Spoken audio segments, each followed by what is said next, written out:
मंदिर बनाने से कोई पुजारी नहीं हो जाता है, लेकिन जो लोग आज मंदिर भारतीय जनता पार्टी के लोग बनाने में लगे हैं, वो एकता को विखंडित करना चाहते हैं, सौहार्द को ख़त्म करना चाहते हैं। हिंदू मुस्लिम का क्या काट है जिस प्रकार से यूएसपी के तौर पे उसका इस्तेमाल करती है बीजेपी? भारतीय जनता पार्टी के नेता लोग नफरत की बात करते हैं। उनके पास कोई काम है नहीं, उनके पास कोई एजेंडा भी नहीं है। उनके पास एक ही एजेंडा है, मंदिर का, मस्जिद का।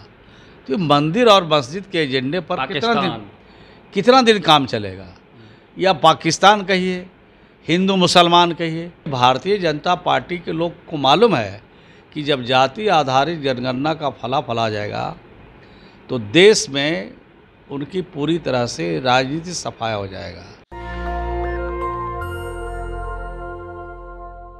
14 अप्रैल को अंबेडकर की जयंती है और जिस प्रकार से जदयू ने एक मैसिव इनिशिएटिव लिया है पूरे पंचायत में, पूरे बिहार में हर पंचायत में इस बार अंबेडकर साहब की जयंती मनाई जाएगी और भीम चौपाल भी लगातार बिहार सरकार चला रही है। क्या 21वीं सदी अंबेडकरवाद की सदी होगी? लगातार बीजेपी भी प्रो अंबेडकरवाद दिखने का प्रयास कर रही है, ओबीसी मंत्री भी क्लेम कर रही है। और इसी मसले पे बातचीत करने के लिए हमारे साथ बिहार ग्रामीण विकास के दिग्गज मंत्री सरवन बाबू हमारे साथ में होंगे। सर, क्या लगता है कि आप लोगों ने जिस प्रकार से हर पंचायत में अंबेडकर जी की जयंती इस बार मनाने का प्रयास किया है, क्या मैसेज है? देखिए, आज पूरा देश यह महसूस कर रहा है कि संविधान खतरे में है। चूँकि अभी जो देख रहे हैं कि देश की आज़ादी से लेकर अभी तक जो काम किया गया है और संविधान प्रकार किए गए हैं, लेकिन इधर से जब से भारतीय जनता पार्टी की दिल्ली में सरकार बनी है, तब से लगातार संविधान पर खतरा पैदा हो रहा है। और जो राष्ट्रपिता महात्मा गांधी है और जिन लोगों ने देश की आज़ादी में अपनी कुर्बानी दी, जिन लोगों ने देश की आज़ादी को यहाँ तक अंजाम तक पहुँचाया, आज उनको इस तरह से काम किया जा रहा है कि लगता है कि बापू का कोई योगदान नहीं है इस देश की आज़ादी में। और जो लोग अभी दिल्ली के शासन में बैठे हैं, ये लोग के किसी भी नेता का एक नेता आज देश भर में नहीं है जिनके बारे में कहा जा सकता है कि देश की आज़ादी में इनका कोई योगदान है। तो संविधान खतरे में है। इसको लेकर सिर्फ जनता दल नहीं, पूरे देश के जो संविधान को मानने वाले हैं, जो कानून को मानने वाले हैं, सब लोग मिल कर के संविधान बचाने की बात कर रहे हैं। अंबेडकर जी के सपनों को साकार करने के लिए, उनकी नीतियों को, उनके कानून को जन जन तक पहुंचाने के लिए काम हो रहा है। अगर संविधान नहीं होता तो आज जो गरीबों को हक मिल रहा है, जो दलितों को हक मिल रहा है, जो पिछड़ों को हक मिल रहा है, जो ओबीसी को हक मिल रहा है, मैं समझता हूँ कि नहीं होता। तो संविधान बचाना मुख्य उद्देश्य है। और जब तक हम अंबेडकर साहब के विचारों के, उनकी नीतियों को, उनके कानून को जन जन तक नहीं पहुँचाएंगे, तब तक देश सुरक्षित नहीं रह सकता है। सर, एक सवाल रहेगा, जिस प्रकार से हम लोग मानते हैं कि जो हिंदू राष्ट्र का यूएसपी बीजेपी के पास में है, मंदिर बनवाती है, क्या उसके काट में फूले पेरियार अंबेडकर की विचारधारा को आप लोग गाँव तक पहुंचा रहे हैं? और साथ में एक जुड़ा सवाल ये भी रहेगा, क्या इसी कड़ी को आगे बढ़ाते हुए आप लोग जातीय जनगणना भी करवा रहे हैं? कोड भी जारी हो चुका है, क्या फ़ायदा होगा इससे? देखिए, मंदिर बनाने से कोई पुजारी नहीं हो जाता है, मंदिर बनाने से कोई ईश्वर नहीं हो जाता है, मंदिर बनाने से कोई बहुत बड़े लोग नहीं बन जाते हैं। मंदिर तो एक प्रतीक है आपस में एकता का, आपस में प्रेम का, भाईचारे का। लेकिन जो लोग आज मंदिर भारतीय जनता पार्टी के लोग बनाने में लगे हैं, वो एकता को विखंडित करना चाहते हैं, सौहार्द को ख़त्म करना चाहते हैं, आपस में मिल्लत प्रेम को समाप्त करना चाहते हैं। तो मंदिर और मस्जिद, गिरजाघर, गुरुद्वारा कभी नहीं सिखाता है, मजहब कहीं नहीं सिखाता है कि आपस में बैर करना। लेकिन ये बैर के हिसाब से ये मंदिर का निर्माण करते हैं, जो सही नहीं है। मंदिर का निर्माण होना चाहिए, मंदिर का निर्माण होना चाहिए, मस्जिद का निर्माण होना चाहिए, गिरजाघर गुरुद्वारा का निर्माण होना चाहिए, लेकिन इस संकल्प के साथ होना चाहिए कि हमें समाज में शांति के लिए, समाज में प्रेम के लिए, समाज में भाईचारा के लिए, राज्य और देश को विकसित और भी ताकतवर बनाने के लिए आपस में मिल्लत और प्रेम की ज़रूरत है। ये वहाँ से विचार पैदा होना चाहिए। सर, जातीय जनगणना पे हमारा सवाल रहेगा। बीजेपी आपके साथ में थी जब आप लोगों ने इनिशिएटिव लिया था, प्रधानमंत्री से मिलने का भी काम किया था। वर्तमान के परिप्रेक्ष्य में हम जानने का प्रयास करेंगे। बीजेपी प्रचारित कर रही है कि इससे सामाजिक सौहार्द या फिर सामाजिक एकता, अखंडता विखंडित होगी। क्या जवाब दीजिएगा? देखिए, ये जो जाति आधारित गणना जो हो रही है बिहार में, आज ये पूरा मॉडल बन चुका है पूरे देश का, और दूसरे राज्यों में भी ये सवाल उठ रहे हैं। और ये सवाल का जवाब जिन राज्यों में भाजपा की सरकारें हैं उनके पास जवाब नहीं है।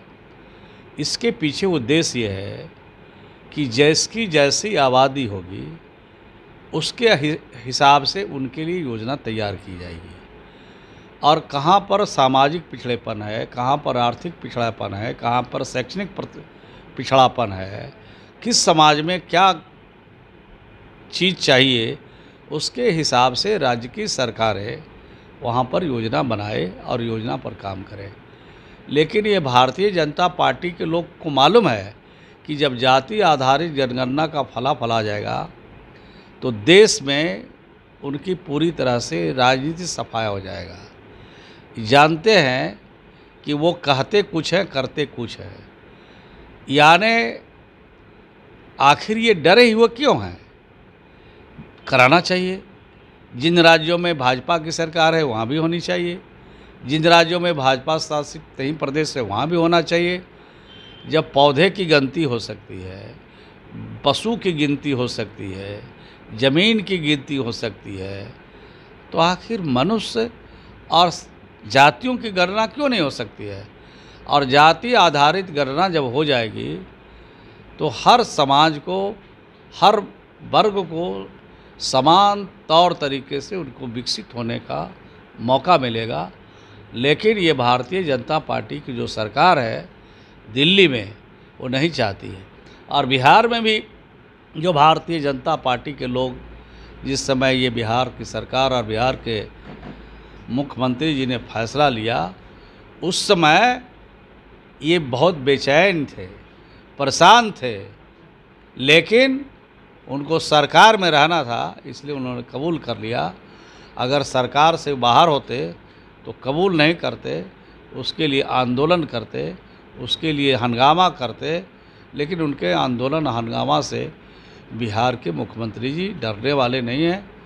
ये सामाजिक जो लड़ाई है, सामाजिक जो बात है, और जिस समाज को अभी तक हिस्सेदारी नहीं मिली, शेयर नहीं मिला, जाति के हिसाब से उनको अभी तक अधिकार नहीं मिला, तो इस गणना के बाद ये सारी चीज़ें सरकारें तय करेंगी।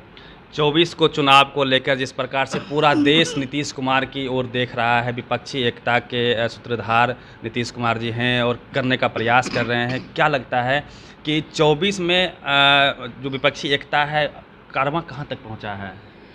देखिए, अभी बातचीत चल रही है। अभी तक एक राउंड बातचीत हुई है और दूसरे राउंड की बातचीत चलने वाली है, और मैं समझता हूँ बहुत जल्द ही राष्ट्रीय स्तर पर सभी जो भाजपा से मुक्त भारत बनाना चाहते हैं, भाजपा को हटाना चाहते हैं, सभी दल के वैसे नेता मिल बैठ करके महागठबंधन बनाएंगे और पूरे देश में अभियान चला करके भाजपा को हटाने के लिए जो संकल्प लिया गया है, उस संकल्प को पूरा करने में सभी लोग लगे हैं। जिस प्रकार BJP CBI, ED, income tax और मीडिया का इस्तेमाल खुलेआम करती है, आपके पास उसका क्या तोड़ है? साथ में 24 का एजेंडा क्या होगा? देखिए, यह सब लोगों को मालूम है कि जितना प्रचार तंत्र है, सब पर भारतीय जनता पार्टी का कब्जा है। बड़े चैनल जितने हैं, जितने अखबार और मीडिया है सब पर उनका लगभग एकाधिपत्य हो चुका है। लेकिन जनता सबसे बड़ी चीज़ है, और हम लोग जो इनके कारनामे हैं, जो कर रहे हैं, उस सब को पब्लिक डोमेन में ले जाएंगे, जनता के बीच ले जाएंगे, और जनता जब तैयार हो जाएगी तो ये मीडिया, ये अखबार, ये प्रचार तंत्र सब उनका फेल हो जाएगा, और भाजपा से मुक्त करने के लिए यह कार्रवाई बहुत जल्द शुरू होगी। आखिरी सर सवाल लेंगे, हिंदू मुस्लिम का क्या काट है? जिस प्रकार से यूएसपी के तौर पे उसका इस्तेमाल करती है बीजेपी, उसका काट क्या रहेगा? देखिए, आज भी समाज में नफ़रत फैलाने वाले लोग से लोग परहेज करते हैं, और जिस तरह से भारतीय जनता पार्टी के नेता लोग नफ़रत की बात करते हैं, उनके पास कोई काम है नहीं, उनके पास कोई एजेंडा भी नहीं है। उनके पास एक ही एजेंडा है, मंदिर का, मस्जिद का। तो मंदिर और मस्जिद के एजेंडे पर कितना दिन काम चलेगा? या पाकिस्तान कहिए, हिंदू मुसलमान कहिए, तो ये मुद्दा आज नहीं है। मुद्दा तो आज जो उठेगा वो है रोज़गार का, वो है गरीबी का, वो है बेरोज़गारी का। तो इस प्रकार के जब मुद्दे उठेंगे, इन्होंने जो वादा किया है वो एक भी पूरा इन्होंने 7-8 वर्षों में नहीं किया। ना नौकरी लोगों को दिया, और ना रोज़गार दिया इन्होंने, और ना ही महंगाई को कम किया। और देश में जो पैसे कहते थे कि विदेशों में जमा है उसको हम लाएंगे, तो एक भी लोग को ये पकड़ने में सफल नहीं हुए। नीरज मोदी भागते हैं तो ये पता नहीं चलता कहाँ चले गए।